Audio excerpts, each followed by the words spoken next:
The 5 building blocks of financial literacy for students.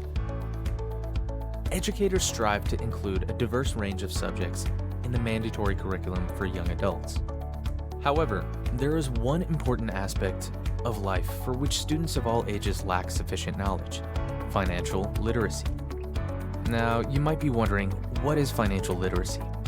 That is an outstanding issue. Despite the fact that financial literacy is necessary for good adulting, only 17 states require high school students to take a financial literacy course. These classes have been shown to enhance a student's ability to make sound financial decisions. Furthermore, students who have taken some personal finance courses are much more likely to save money, spend wisely, and invest wisely. Perhaps we should rethink how we educate, or do not educate, students on these vital life skills. However, before that time comes, here are the 5 main concepts to master in order to develop your financial literacy. It will not always be easy to master these aspects. They will, however, help you for the rest of your life with a little practice. Number 1, budgeting fundamentals. One of the most basic aspects of keeping on top of your finances is developing and managing a budget. With the support of websites and apps like Mint.com, it's easier than ever to build a budget in today's world. It doesn't matter if math isn't your strong suit. These user-friendly resources will help everyone to stay on track with their finances. They'll even keep you informed of where your money is going if you use them correctly. It's difficult to keep track of where your money comes from and what you spend it on if you don't adhere to a schedule. Any financial novice should begin by learning the fundamentals of budgeting. As a college student, you will almost certainly need to budget your money. What proportion of your income do you commit to clothing, school and apartment supplies, and late-night pizza dinners? Your student bank account will sometimes inform you of how much you're spending and where you're spending it. Use that as a guide to decide how much money you can set aside for each category and stick to it. Number 2, getting to know interest rates. While a mathematics course can touch on the principles, it's important to consider various aspects such as compound interest. What is the explanation for this? It can not only help you save more money, but it can also mean the difference between borrowing a small amount and repaying far more than you need to for years. Understanding the ins and outs of interest has a greater effect on your finances than you may know. So it's a vital principle to learn early in life. If you haven't yet borrowed money for college, it's a good idea to look at interest rates and expected loan payments after graduation to get a good sense of how much to borrow right now. Number 3, making savings a priority. Savings is without a doubt an integral part of holding a stable financial position. However, the majority of students do not put as much emphasis on this factor as they should. It's easy to overlook stuff like retirement because it seems so far away. Early savings education will help you develop the experience, practice, and collection of skills you'll need for the rest of your life.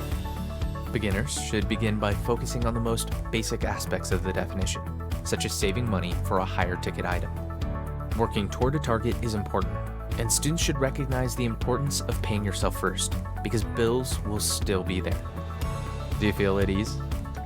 That comes with time, effort, and patience, all of which you'll grow as you master your saving skills.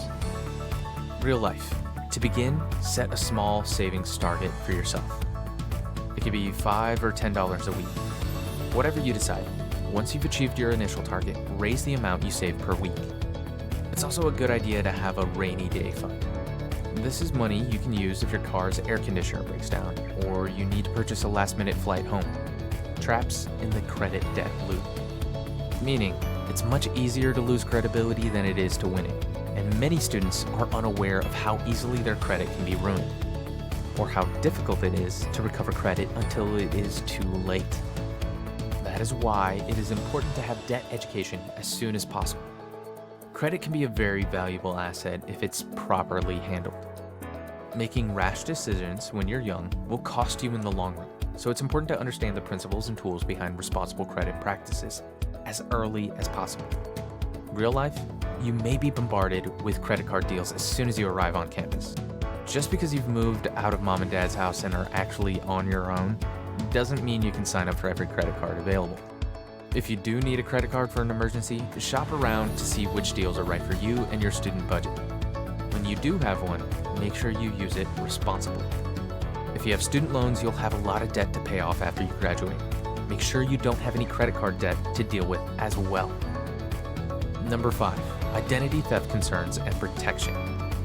Identity theft is more widespread than ever before in today's world. Your financial information is more vulnerable to fraud now that everything is digital and almost everyone has shopped online at some point. Understanding this definition, as well as preventative measures such as password protection and restricting the amount of information exchanged online, may be the difference between getting protected accounts and having them destroyed. Although it's not a foolproof science, people can be protected and bad things still happen.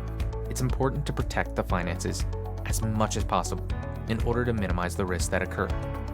Real life, if your social media pages are open to the public, consider keeping them private or restricting the amount of personal information you share. Never use a public computer to browse or make online transactions. Never, ever, ever use your credit card in a public place. To make those transactions, wait until you get home. Finally, make certain that your passwords are safe. An uppercase letter, a number, and a symbol are usually required for a strong password. If you want to know more financial tips like these, make sure to give this video a like and click subscribe. Thanks for watching, and see you in the next video.